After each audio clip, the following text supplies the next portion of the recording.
Saya ingin sampaikan di sini, saya merasa menjadi presidennya buruh, presidennya petani, presidennya nelayan, presidennya orang yang susah.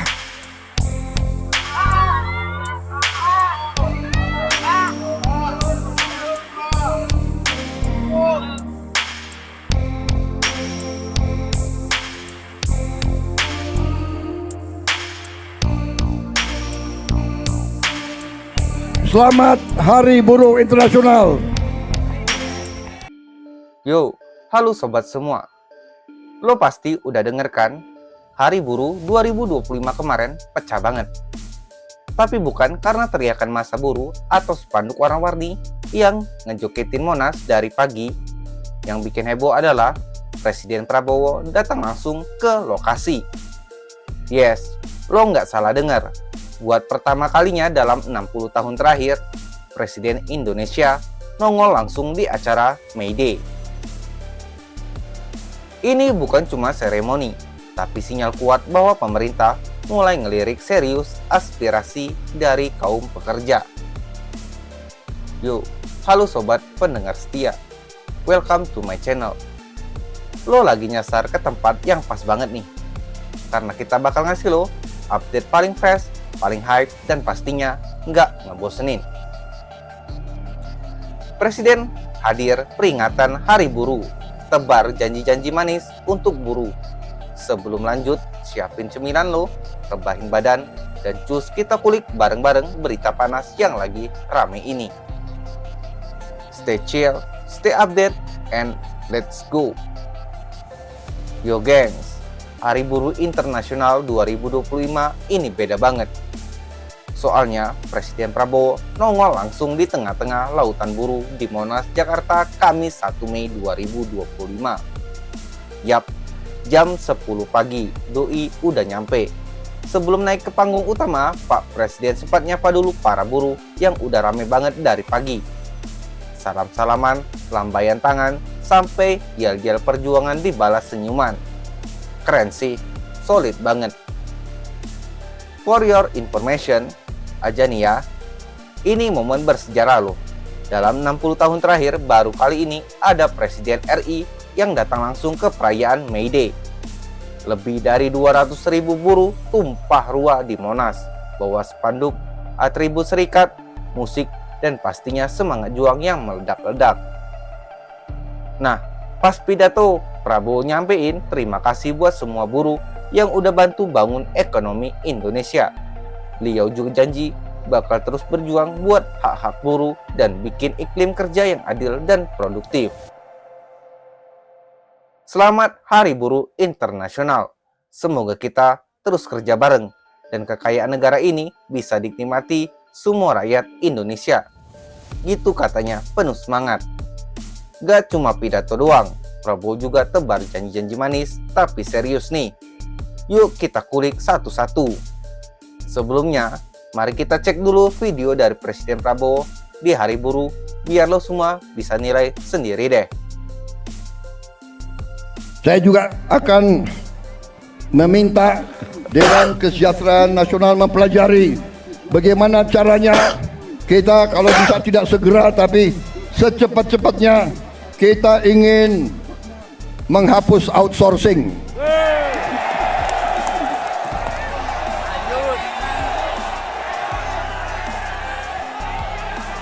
Outsourcing bakal dihapus oleh Presiden Prabowo. Kalian nggak kepanasan?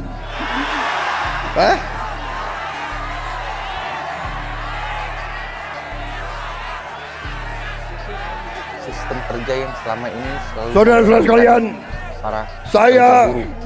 ingin memberi hadiah kepada kaum buruh pada hari ini. Saya akan membentuk segera Dewan Kesejahteraan Buruh Nasional yang akan terdiri dari semua tokoh-tokoh pimpinan buruh seluruh Indonesia. Dan mereka tugasnya adalah mempelajari keadaan buruh dan memberi nasihat kepada presiden mana undang-undang yang nggak beres, yang nggak melindungi buruh, mana regulasi yang nggak benar. Mereka memberi masukan ke saya dan segera akan kita perbaiki, saudara-saudara sekalian.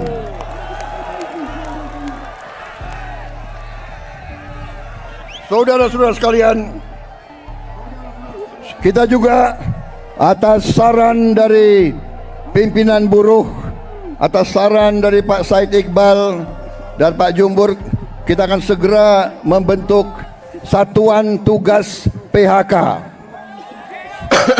Kita tidak akan membiarkan rakyat kita tidak akan biarkan pekerja-pekerja di PHK kan seenaknya.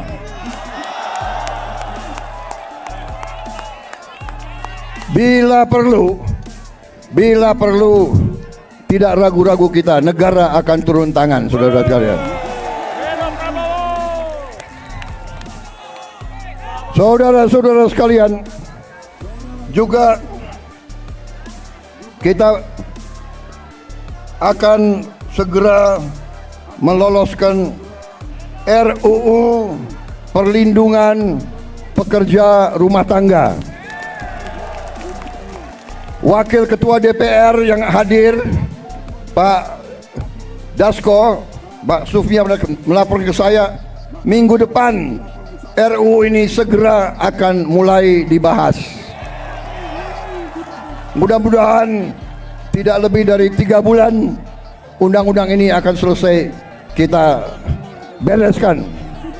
Juga saran dari Pak Jumhur, undang-undang perlindungan pekerja di laut, pekerja di industri perikanan, pekerja di kapal-kapal, kita juga segera akan membentuk undang-undang itu. Jadi kami Satgas PHK dan Dewan Kesejahteraan Buruh Nasional ini akan mempunyai peran yang sangat penting. Saudara-saudara sekalian, saya juga akan meminta Dewan Kesejahteraan Nasional mempelajari bagaimana caranya kita, kalau bisa tidak segera tapi secepat-cepatnya, kita ingin menghapus outsourcing. Tapi saudara-saudara, kita juga harus juga realistis. Kita juga harus menjaga kepentingan para investor juga. Kalau mereka tidak investasi, tidak ada pabrik, kalian tidak bekerja. Jadi kita harus bekerja sama mereka atas usul pimpinan saudara. Dalam waktu dekat saya akan mengadakan suatu pertemuan di Istana Bogor. 150 pimpinan buruh akan saya pertemukan dengan 150 pemimpin perusahaan di Indonesia. Kita akan duduk bersama. Saya akan mengatakan kepada para pengusaha, saudara-saudara, tidak boleh mau kaya sekaya-kayanya sendiri tanpa mengajak pekerja-pekerja hidup dengan baik.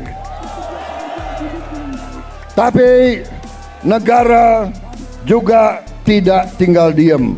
Kami berjuang memberi pelayanan kesehatan untuk seluruh rakyat, pendidikan, kita juga memberi subsidi listrik, kita memberi bantuan tunai langsung kepada mereka-mereka yang penghasilan rendah.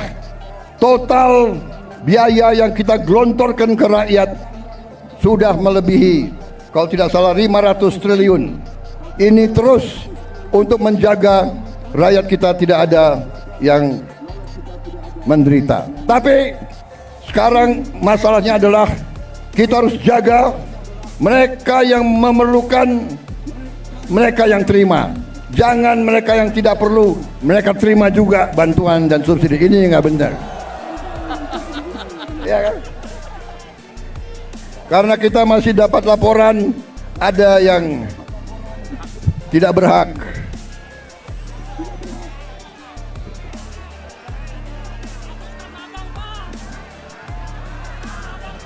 Saudara-saudara sekalian,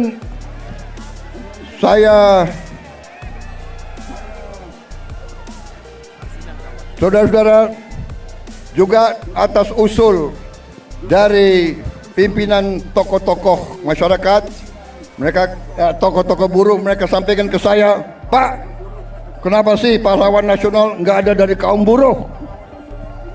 Saya tanya, kalian ada saran nggak? Coba kalian berembuk, usulkan pahlawan dari kaum buruh. Dan mereka sampaikan, Pak, bagaimana kalau Marsinah, Pak? Marsinah jadi pahlawan nasional. Asal seluruh pimpinan buruh mewakili kaum buruh sepakat, saya akan mendukung Marsinah menjadi pahlawan nasional.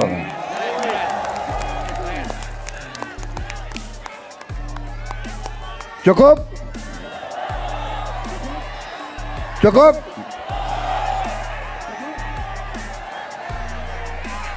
Cukup? Suara gue serak nih. Gue minum kopi ya.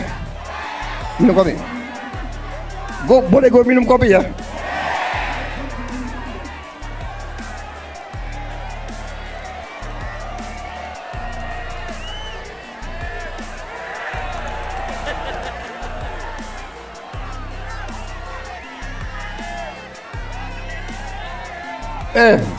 Ini lo yang minta ya. Gue kalau minum kopi gue bisa pidato 3 jam loh.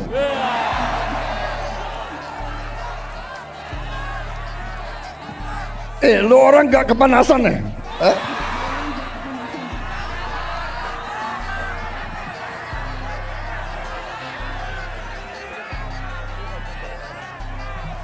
Tapi gue udah kehabisan bahan.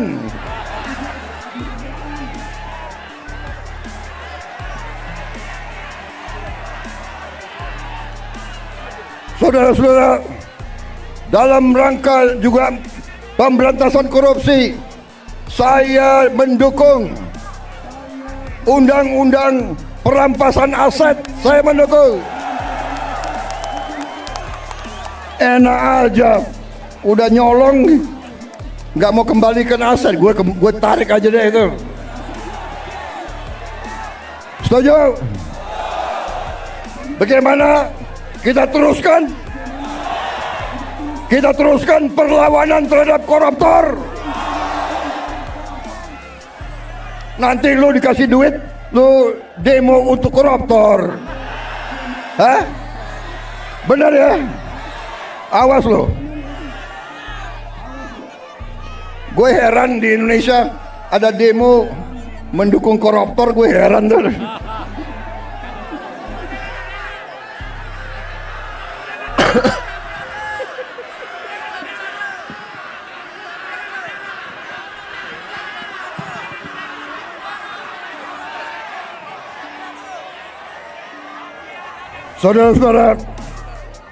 Saudara-saudara, saya punya teori ekonomi sangat sederhana. Kalau orang-orang yang berpenghasilan rendah mendapat penghasilan yang cukup, dia punya daya beli. Kalau lo orang gajinya cukup, pasti lo ingin beli barang, benar nggak? Lo pasti ingin beli sepatu untuk anakmu, ingin beli baju untuk istrimu, ingin beli motor untuk dirimu sendiri. Benar? Berarti pabrik sepatu hidup, pabrik baju hidup, pabrik motor hidup. Berarti si pengusaha juga akan menikmati semua untung. Berarti mari kita bangun Indonesia. Mari kita jaga kekayaan Indonesia, supaya kekayaan Indonesia dinikmati oleh seluruh rakyat Indonesia.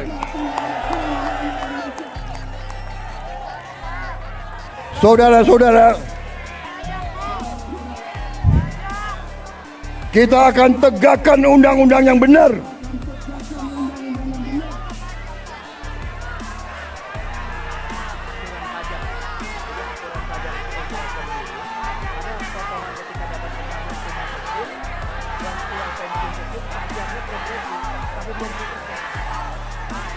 Ya, saya akan pelajari kembali masalah pajak.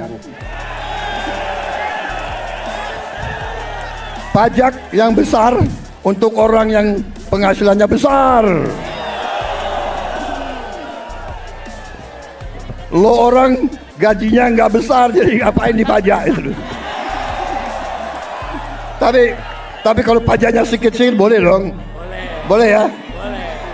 Ya, kalau pajaknya nggak terlalu besar boleh ya. Ya, bayar deh dikit-dikit deh. Jangan progresif. Ya, itu nanti tugasnya Dewan Kesejahteraan Buruh Nasional. Oke. Cukup.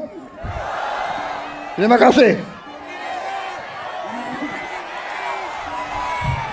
Wassalamualaikum warahmatullahi wabarakatuh.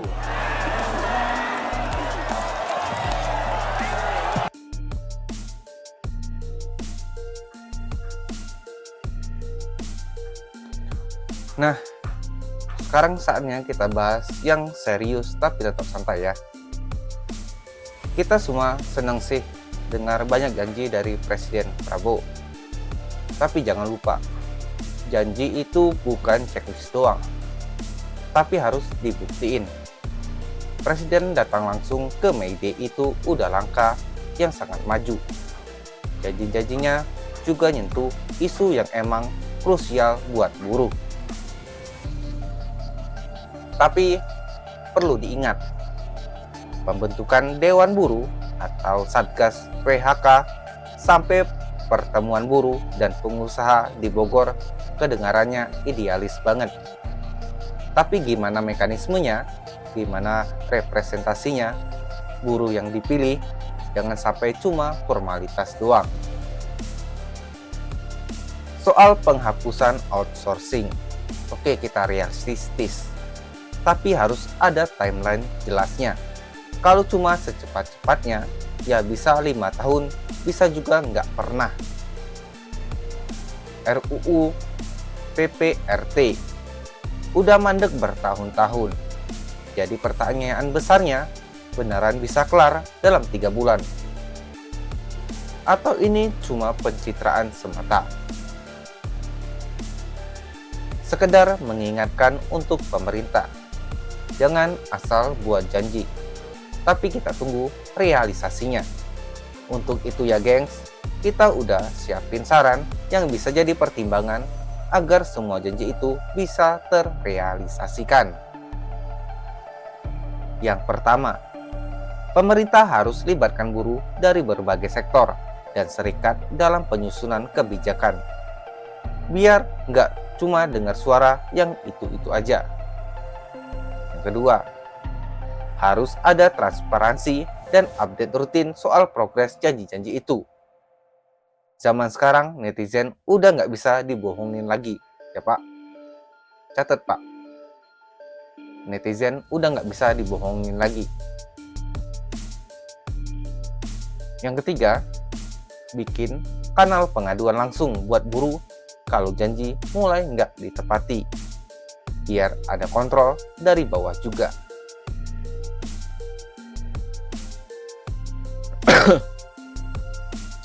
Jadi sob, kehadiran Pak Presiden Prabowo di Hari Buruh 2025 jelas jadi langkah maju, simbol komitmen bentuk penghargaan dan momen historis yang patut diapresiasi. Tapi jangan sampai cuma janji di panggung politik semusim.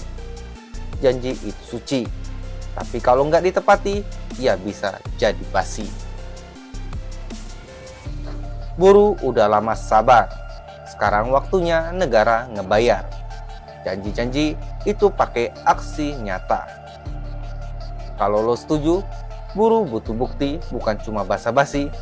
Klik like, drop komen lo, dan share ke teman-teman lo. Sampai ketemu di video berikutnya. Hidup buruh, hidup rakyat, hidup yang adil buat kita semua.